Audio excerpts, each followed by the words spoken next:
Hello बच्चों, मैं doctor Priyanka एक बार फिर से आज आप सबके सामने। बच्चों, जैसे कि हमने ग्लोबलाइजेशन का टॉपिक शुरू किया हुआ है, तो ग्लोबलाइजेशन में आज मैं एक बहुत ही इम्पॉर्टेंट टॉपिक आप लोगों के साथ शुरू कर रही हूँ, जिसका नाम है इकोनॉमिक इंटीग्रेशन।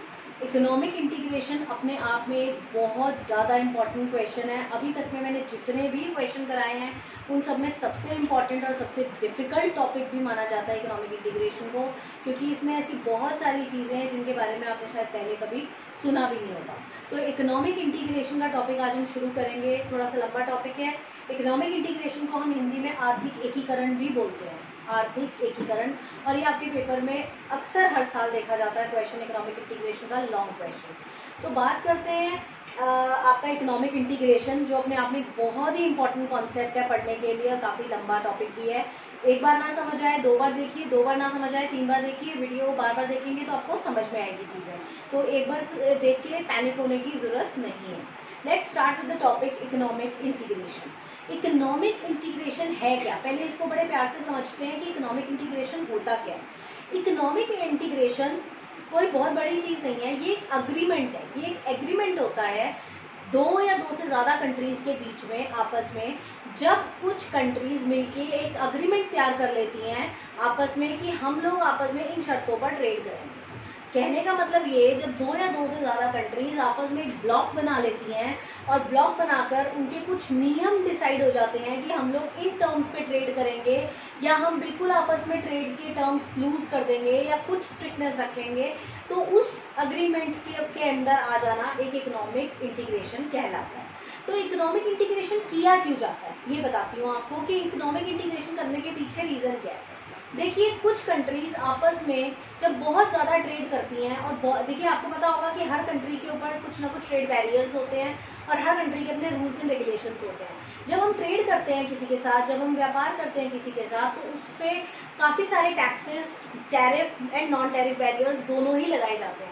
तो उन बैरियर्स की वजह से कई कंट्रीज आपस में ट्रेड नहीं कर पाते हैं। तो इसी वजह से जो कंट्री आपस में बहुत ज़्यादा ट्रेड किया करते थे, उन्होंने मिल बांट कर एक एग्रीमेंट तैयार कर लिया कि हम आपस में जब ट्रेड करेंगे तो हम कुछ टैक्सेस की रिलैक्सेशन देंगे या कुछ कोटा फिक्स करेंगे या कुछ भी एनीथिंग जो लीनियंसी प्रोवाइड करे किसी चीज़ को लेके। तो ऐसे कुछ उन्होंने नियम बना लिए जिससे वो आपस में करना एग्रीमेंट को इकोनॉमिक इंटीग्रेशन कहलाता था। अब ये इकोनॉमिक इंटीग्रेशन करने के पीछे कुछ फ़ायदे भी हुए और कुछ नुकसान भी हुए।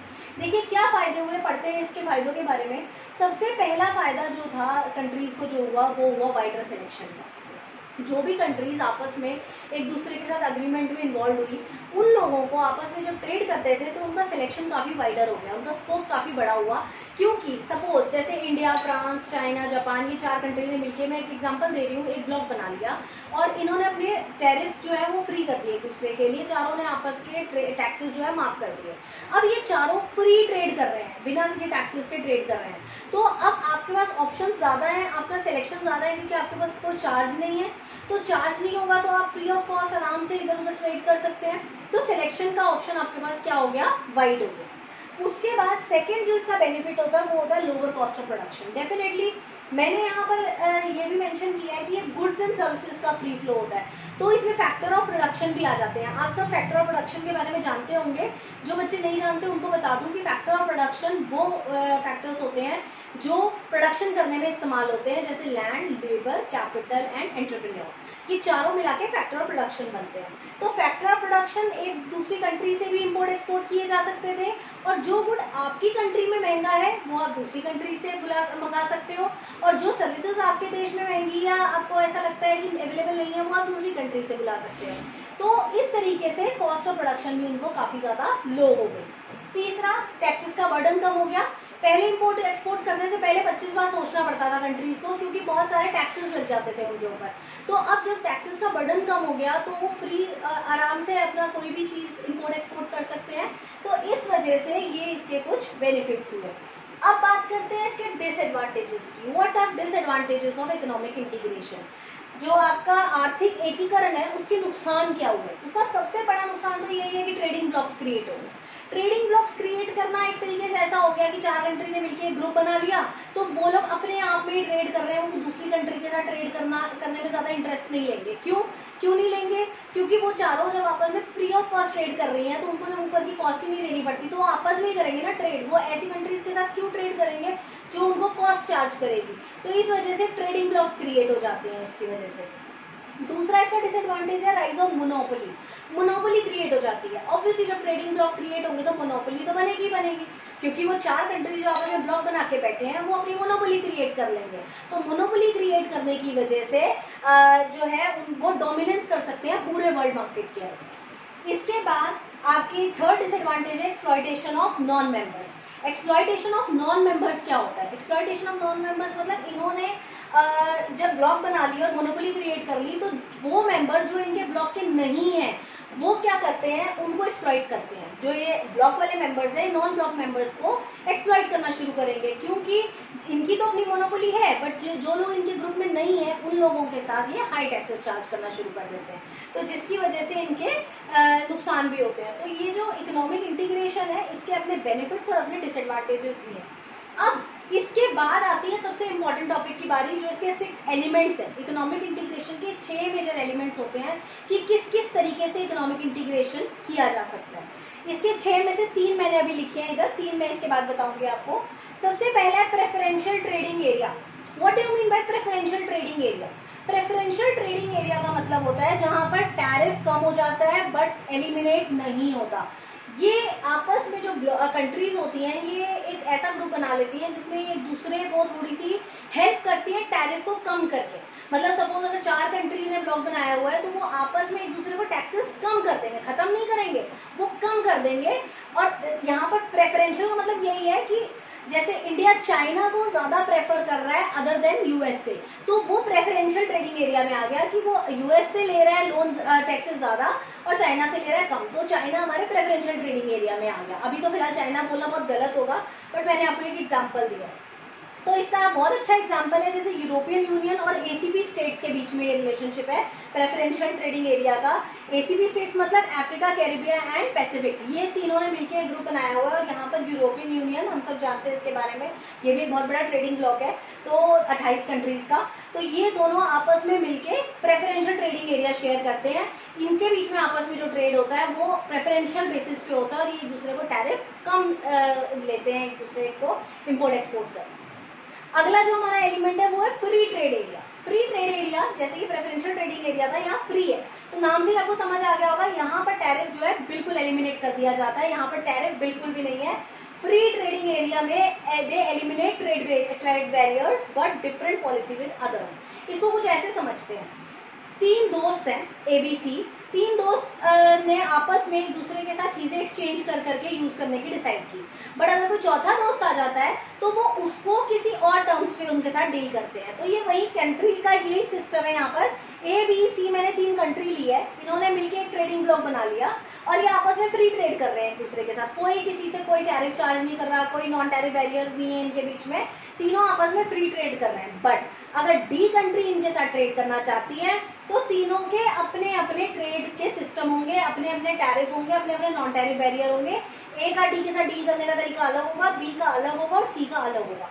ABC को कोई लेना देना नहीं है कि A को कोई लेना देना नहीं होगा कि B D के साथ कैसे डील कर रहा है, C को भी कोई लेना देना नहीं है कि A भी D के साथ कैसे डील कर रहा है, उन्हें कोई आपस में लेना देना नहीं है। बस इन तीनों का आपस में एक दूसरे से मतलब है। ये तीनों आपस में फ्री ट्रेड करेंगे बट D के साथ कौन कैसा डील कर रहा है इनको कोई मतलब नहीं है। इसका बेस्ट एग्जांपल है नाफ्टा। नाफ्टा में हमारी ये 3 कंट्रीज आती हैं जिन्होंने ट्रेडिंग ब्लॉक बनाया हुआ है ABC का, और D मतलब कोई भी XYZ कंट्री आ सकती है जिसके साथ ये लोग इस तरीके से डील कर सकते हैं। थर्ड हमारा जो एलिमेंट है वो है कस्टम यूनियन। कस्टम यूनियन क्या है? कस्टम यूनियन एक ऐसा सिस्टम होता है जिसके अंदर सेम फ्री ट्रेड एरिया वाला सिस्टम होता है, सारी चीज़ें सेम है, ABC के बीच में वही फ्री ट्रेड है, सब कुछ ये लोग शेयर कर रहे हैं, सब कुछ एवरीथिंग। बट एक डिफरेंस है फ्री ट्रेडिंग एरिया और कस्टम यूनियन का कि अगर D कंट्री इनके बीच में आती है तो D कंट्री के आने के बाद ABC का जो ट्रेडिंग रिलेशन होगा तीनों का D के साथ सेम होगा। ये पहले से डिसाइड करके रखते हैं कि हम तीनों को किसी 4th कंट्री के साथ कैसे डील करना है, उनकी टर्म्स सिमिलर होती हैं। कॉमन एक्सटर्नल बैरियर्स लगाते हैं ये दूसरी कंट्री के साथ। तो बेसिकली ये 3 हमारे एलिमेंट्स हैं। अब 3 मैं आपको इसके अगली स्लाइड पे बता दूँ। अब हमारा जो 4th एलिमेंट है वो है कॉमन मार्केट। अब 3 एलिमेंट के बाद चौथा एलिमेंट है हमारा कॉमन मार्केट। कॉमन मार्केट का क्या मतलब है? यहाँ पर कॉमन मार्केट का मतलब होता है ये ऐसे ट्रेडिंग ब्लॉक्स होते हैं जिसके अंदर लेबर फ्रीली मूव करते हैं। लेबर्स वगैरह और जो आपके अदर फैक्टर प्रोडक्शन है उनको आराम से मूवमेंट करने दिया जाता है। साथ ही साथ जो आपकी पॉलिसीज होती हैं वो काफ़ी ज़्यादा कॉमन होती हैं इन ब्लॉक्स के अंदर। इन ब्लॉक की जो कंट्रीज होती हैं इनकी पॉलिसीज सेम होती है और इनके फैक्टर प्रोडक्शन ईजिली एक दूसरे के अंदर मूव कर सकते हैं। Next element is economic and monetary union. Economic and monetary union का मतलब है यहाँ पर कि इस ट्रेडिंग ब्लॉक में जितने भी कंट्रीज होंगे वो सेम सेंट्रल बैंक शेयर करेंगे, सेम करेंसी शेयर करेंगे। सेम सेंट्रल बैंक में एग्जांपल मैं आपको दूंगी यूरोपियन यूनियन का, क्योंकि यूरोपियन यूनियन के जितने भी मेंबर्स हैं उनमें से 19 मेंबर्स ऐसे हैं जो यूरो को फॉलो करते हैं, उनकी कॉमन करेंसी है यूरो। और जो यूरोपियन यूनियन के मेंबर्स हैं उनका सेम सेंट्रल बैंक है यूरोपियन सेंट्रल बैंक। तो इस वजह से ये इसका एक बहुत अच्छा एग्जाम्पल है इकोनॉमिक एंड मॉनेटरी यूनियन का। लास्ट जो आपका एलिमेंट है वो है full economic integration. Full economic integration एक ऐसा एलिमेंट है जिसके अंदर पूरी की पूरी जो आपकी इन्वेस्टमेंट होती है या जो इकोनॉमिक मार्केट होती है वो सिंगल होती है, सिमिलर मॉनेटरी पॉलिसीज होती है, सिमिलर फिस्कल पॉलिसी होती है और सिंगल फिस्कल पॉलिसी होती है जो हर कंट्री फॉलो करती है। साथ ही साथ करेंसी भी ये लोग सेम फॉलो करते हैं और आपकी ट्रेड पॉलिसी भी काफ़ी ज़्यादा कॉमन होती है इसके अंदर। तो ये थे हमारे 6 एलिमेंट्स जो कि आपकी इकोनॉमिक इंटीग्रेशन के अंदर आते हैं। इकोनॉमिक इंटीग्रेशन अपने आप में एक पूरा 15 नंबर का क्वेश्चन है, इसको आपने बहुत अच्छे से प्रिपेयर करना है। ये क्वेश्चन के अंदर आपको डेफिनेशन, साथ में इसके बेनिफिट्स, डिसएडवांटेजेस एंड 6 एलिमेंट्स को जरूर लिखना है। तो ये आपका कंप्लीट हुआ इकोनॉमिक इंटीग्रेशन। आप लोगों की जानकारी के लिए बता दूं कि 1-2 दिन के बाद मैं आप लोगों के साथ डिस्कस करने वाली हूँ आपकी ग्लोबलाइजेशन के 1-2 पेपर्स, साथ ही साथ इकोनॉमिक्स के पेपर्स, जिससे कि आपको ये आइडिया लग जाएगा कि पेपर को अटेम्प्ट कैसे किया जाता है, क्वेश्चन की स्टार्टिंग कैसे की जाती है और उसकी एंडिंग कैसे की जाती है। और क्वेश्चन कल को अगर आपको नहीं समझ आ रहा कि उसके अंदर लिखना क्या है या उसके एलिमेंट्स क्या मांगे गए हैं तो उसको भी डील करने का सिस्टम आपको समझाऊंगी कि पेपर किस तरीके से करना है। तब तक के लिए आप मेरी वीडियोस को देखते रहें, चैनल को सब्सक्राइब करें और वीडियो को लाइक करें। Thank you.